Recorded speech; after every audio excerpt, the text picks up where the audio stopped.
आपने नोट किया होगा कि अगर कंप्यूटर के सॉफ्टवेयर को समय समय पर अपडेट ना किया जाए तो आपका कंप्यूटर सिस्टम न सिर्फ धीमा हो जाता है बल्कि नया सॉफ्टवेयर न होने की वजह से कई बार कंप्यूटर हैंग होने लगता है।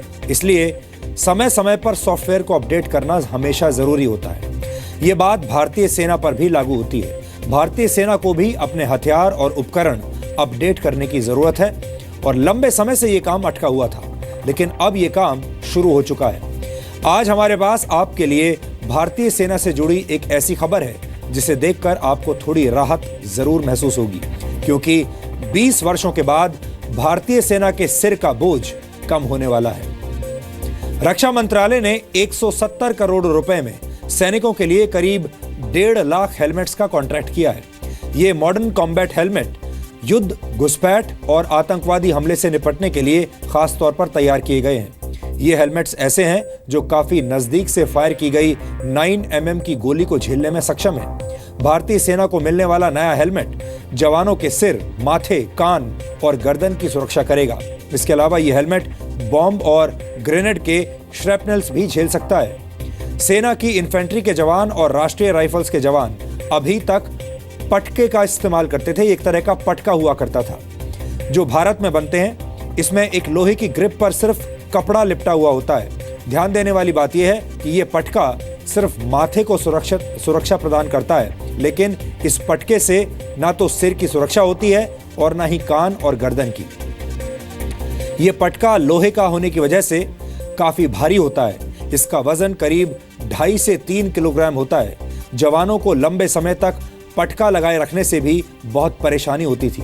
आपको शायद इस बात की जानकारी नहीं होगी कि वर्ष 1999 से 2006 के बीच शहीद हुए सैनिकों में से 23% से ज्यादा सैनिकों की मृत्यु सिर पर लगी चोट की वजह से हुई थी, जबकि कारगिल युद्ध में शहीद हुए कुल सैनिकों में से 26% से ज्यादा सैनिक सिर में गोली लगने की वजह से मारे गए थे। अब जो नए हेलमेट्स भारतीय सेना को मिलेंगे वो नॉन मेटेलिक होने की वजह से हल्के होंगे और उनका वजन सिर्फ 1 किलो 300 ग्राम के आसपास होगा। इस नए हेलमेट में मॉडर्न कम्युनिकेशन डिवाइसेस के अलावा नाइट विजन डिवाइस भी लगाए जा सकते हैं। युद्ध की स्थिति में अक्सर एक बात कही जाती है कि युद्ध के मैदान में जंग कंबल ओढ़कर नहीं जीती जा सकती। डीएनए में हमने समय समय पर भारतीय सेना की गरीबी का डीएनए टेस्ट आपको दिखाया है। फिर चाहे वर्ष 2015 में पंजाब के गुरदासपुर में हुआ आतंकवादी हमला हो या फिर वर्ष 2016 में पठानकोट एयरबेस पर हुआ आतंकवादी हमला, हमने पूरे देश को यह बताया था कि कैसे अत्याधुनिक हथियार, हेलमेट्स और बुलेट प्रूफ जैकेट्स न होने के बावजूद सिर्फ अपने भरोसे के दम पर भारत की सेना आतंकवादियों का सामना करती है। आमतौर पर यह समझा जाता है कि सैनिकों के पास लाइसेंस टू किल होता है, लेकिन असलियत में आज से पहले तक उनके पास सिर्फ लाइसेंस टू डाई होता था। हालांकि देर आए दुरुस्त आए। ये पूरे देश के लिए एक अच्छी खबर है कि भारतीय सेना की हेलमेट वाली समस्या का समाधान अब हो गया है।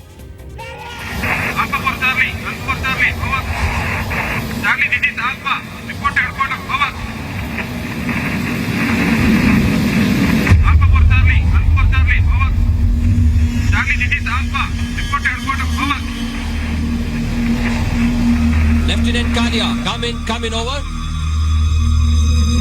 Lieutenant Kalia, come in over. Lieutenant Kalia, Lieutenant Kalia, come in over. अपनी सुरक्षा की बिल्कुल भी परवाह न करते हुए और सिर पर गोली लगने के बावजूद उन्होंने चौथे आतंकवादी को भी मार गिराया। अपने घायल साथी को सुरक्षित बाहर निकालने में उन्होंने अतुलनीय वीरता तथा सखा भाव का प्रदर्शन किया और तब तक फायरिंग करते रहे जब तक कि वे बेहोश होकर नहीं गिर पड़े।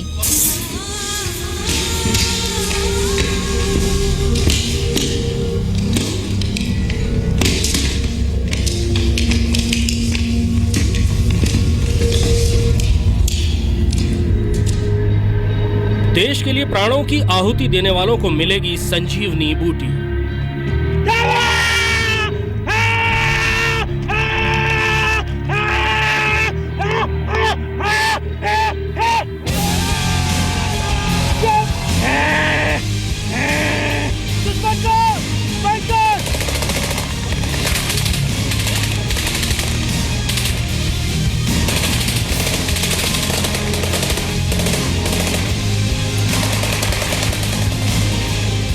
दुश्मनों की गोली का सामना करेगा भारतीय सेना का नया कवच।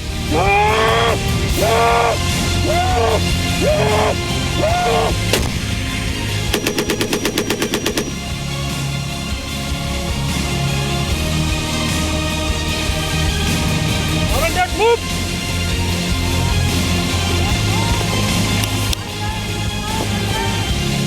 20 साल के इंतजार के बाद भारतीय सेना को मिला अभेद्य मुकुट।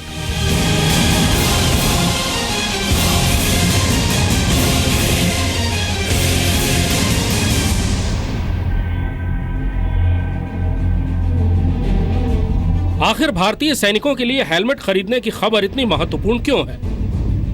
क्यों अमर जवान का प्रतीक उल्टी राइफल के ऊपर टंगा हेलमेट होता है? क्यों हेलमेट किसी सैनिक के लिए शरीर के हिस्से जैसा महत्वपूर्ण होता है? इसके लिए जानिए हेलमेट का अब तक का सफर। किसी भी युद्ध की स्थिति में इंसान ने सबसे पहले अपने सर को बचाना ही शुरू किया, इसलिए हेलमेट या शिरस्त्राण एक सैनिक का सबसे पहला कवच था। सबसे पुराने हेलमेट्स का सबूत ईसा से 2300 साल पहले सुमेरियन योद्धाओं का मिलता है। ग्रीक योद्धाओं ने 1700 ईसा पूर्व में हेलमेट्स का इस्तेमाल शुरू किया।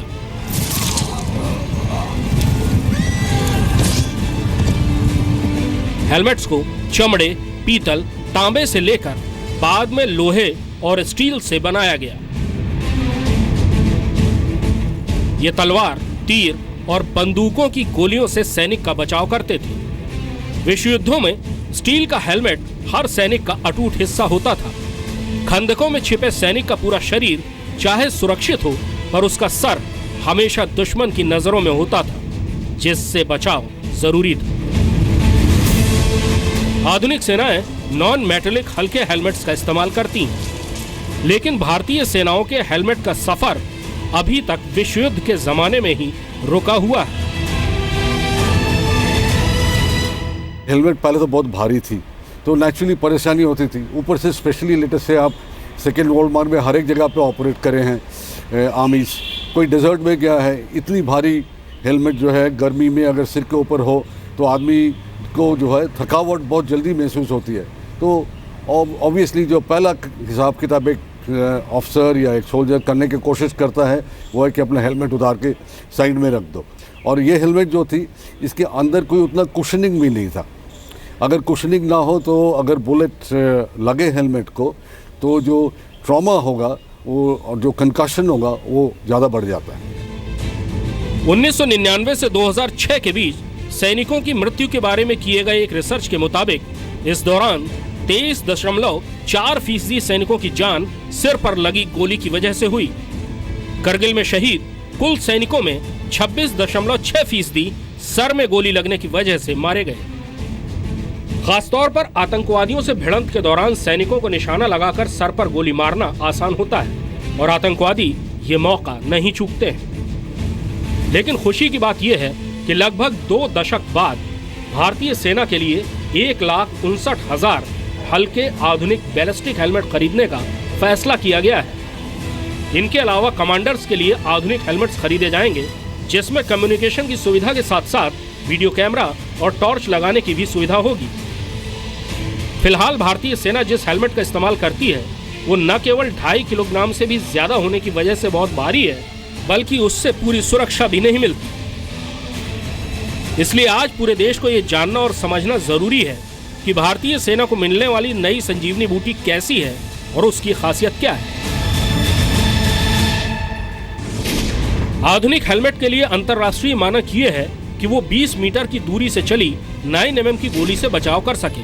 साथ ही उसमें ऐसी लाइनिंग होनी चाहिए जो उसे गोली लगने के झटके से भी बचाए। इसके साथ ही उसमें वेंटिलेशन होना चाहिए ताकि उसे लंबे समय तक पहनने में सैनिक परेशानी न महसूस करे। साथ ही उसमें night vision devices, laser pointer, communication और वीडियो कैमरा जैसे गैजेट्स लगाने की सुविधा भी होनी चाहिए। जो हेलमेट इस समय इस परीक्षण से गुजर रहा है वो लगभग वैसा ही है जो भारतीय सेना के लिए बनाया जाएगा।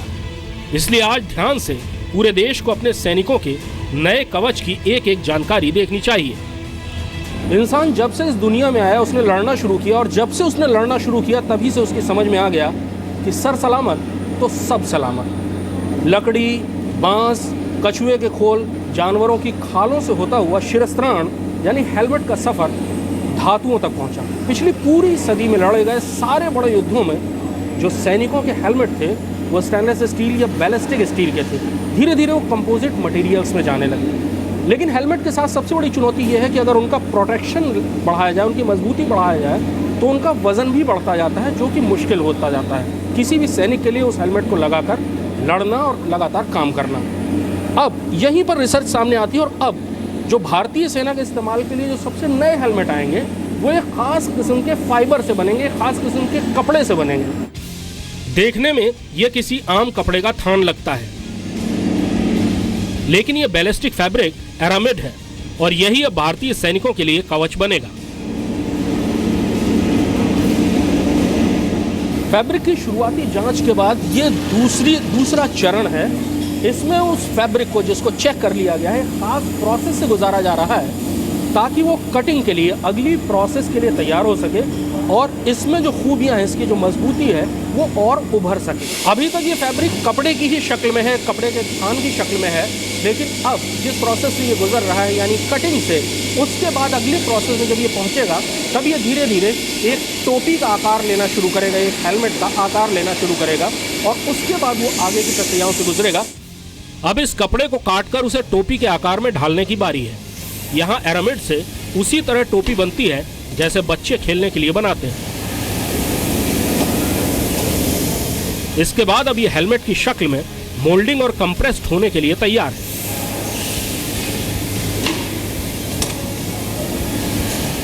सबसे महत्वपूर्ण प्रोसेस है ये, जहां पर फैब्रिक को प्रेशर डालकर और मोल्ड में लगाकर हेलमेट की शक्ल दी जाती है।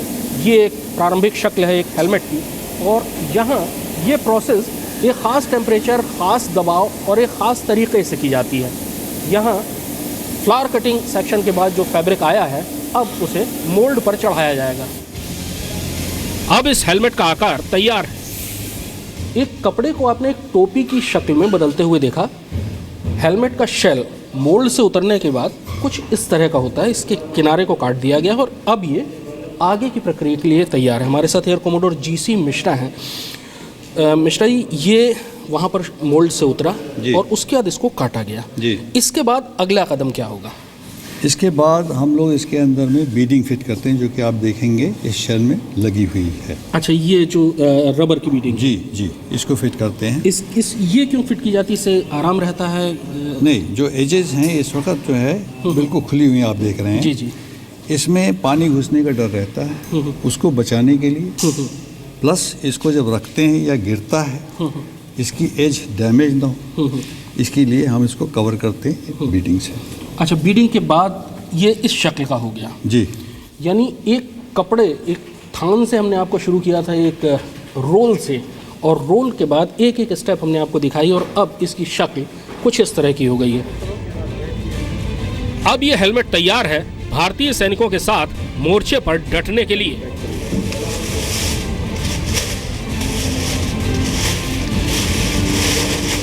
इस डिज़ाइन का हेलमेट तो 1980s में हुआ था यूएस में, बट जो इसकी जो एग्जिस्टिंग जो परफॉर्मेंस रिक्वायरमेंट्स हैं वो जो हम बोलेंगे यूएस में जो 2000s में जो हेलमेट चला जिसको ACH बोलते हैं, ये उसके मुकाबले या उससे थोड़ा बेहतर ही हम बोलेंगे। और जो नेक्स्ट लेवल हेलमेट है जो ECH है उस पर अब हम लोग अभी काम कर रहे हैं, और उम्मीद है आने वाले 1 सालों में शायद वो भी हम दे पाएंगे इंडियन आर्मी को। लेकिन अभी आपको कमांडर्स हेलमेट्स की झलक देखनी है। ये वो हेलमेट्स हैं जिन्हें कमांडर्स के लिए खरीदा जाना है। भारतीय सेना के कमांडरों के लिए, यानी कंपनी कमांडर, प्लाटून कमांडर और उनसे ऊपर के जो कमांडर्स हैं, उनके लिए जो हेलमेट खरीदे जाएंगे, जो लगभग 58,000 के आसपास होंगे, वो कुछ ऐसे दिखेंगे, इस तरह से होंगे। उनमें कम्युनिकेशन और दूसरी चीज़ों की चीज़ें लगी होंगी। कुछ ये चीज़ें हैं जिनकी लगाने की सुविधा होगी, यानी जब चाहे वो लगा सकें। हमारे साथ डॉक्टर दूरदर्शी दीक्षित हैं, जो रिसर्च एंड डेवलपमेंट के यहाँ पर AGM है। क्या कमांडर्स हेलमेट और जो आम सिपाहियों का हेलमेट होगा उसमें फ़र्क कितना होगा? उस पर केवल कम्युनिकेशन सिस्टम का फ़र्क होगा। यानी जो ये आपने लगाया हुआ है सिर्फ इसका फ़र्क होगा। और इन सब के लिए क्या अरेंजमेंट होगा उसमें लगाने के लिए? इन सब के लिए कॉम्पेटेबिलिटी होगी उसमें कि इनको लगाया जा सकता है ज़रूरत पड़ने पे। जी। यहाँ पे क्या क्या लगा हुआ है? इस पर्टिकुलर इस हेलमेट में क्या लगा हुआ है? इस हेलमेट पे एक्सेसरी रेल कनेक्टर लगा हुआ है। जी जी। इस हेलमेट में वीडियो कैमरा लगा हुआ है। इस हेलमेट में लेज़र टॉर्च लगी हुई है और ये नाइट विजन श्राउड लगी हुई है। यानी अगर ज़रूरत पड़ेगी तो उन हेलमेट्स को ऐसा भी बनाया जा सकेगा। वज़न में कितना फ़र्क पड़ेगा एक कमांडर के हेलमेट में और एक सोल्जर के हेलमेट में? लगभग 200 ग्राम का। 200 ग्राम से ज़्यादा। भारतीय सेना पिछले 2 दशकों से भी ज़्यादा समय से जम्मू कश्मीर से लेकर नॉर्थ ईस्ट तक आतंकवादियों के खिलाफ अभियानों में उलझी हुई है और इस दौरान बड़ी तादाद में जवान और अफसर शहीद हुए हैं। कई बार ऐसी खबरें आईं कि जवानों और अफसरों की जानें बचाई जा सकती थीं अगर उनके हेलमेट बेहतर होते। लंबे अरसे बाद सेना ने हेलमेट खरीदने की प्रक्रिया शुरू की है। उम्मीद है कि इन आधुनिक हेलमेट्स से कुछ सैनिकों की जानें बचाई जा सकेंगी। कैमरामैन विक्रम सिंह के साथ कृष्णमोहन मिश्रा, जी मीडिया, कानपुर। यह अच्छी बात है कि 2 दशक बाद ही सही भारतीय सेना के सिर का बोझ कम करने की दिशा में एक जरूरी कदम उठाया गया है, लेकिन ठीक इसी तरह कई और बातें हैं जिन पर ध्यान दिए जाने की जरूरत है। हमारे पास सेना के संसाधनों की कमी से जुड़े कुछ आंकड़े हैं जिन पर आज आपको गौर करना चाहिए। संसद की स्टैंडिंग कमेटी ऑन डिफेंस की वर्ष 2015 की रिपोर्ट के मुताबिक सेना के पास 2,17,388 बूट्स की कमी है। सेना के पास 1,86,138 बुलेट प्रूफ जैकेट्स की कमी है। 13 लाख से ज्यादा कैनवस शूज की कमी है। 4,47,000 मास्क की कमी है। सेना में 95,978 दरियों की कमी है और 1,26,270 मच्छरदानियों की भी कमी है। ये वो मूलभूत जरूरतें हैं जिन्हें जल्द से जल्द पूरा किया जाना चाहिए ताकि सेना के मनोबल पर किसी भी तरह का कोई नकारात्मक असर न पड़े।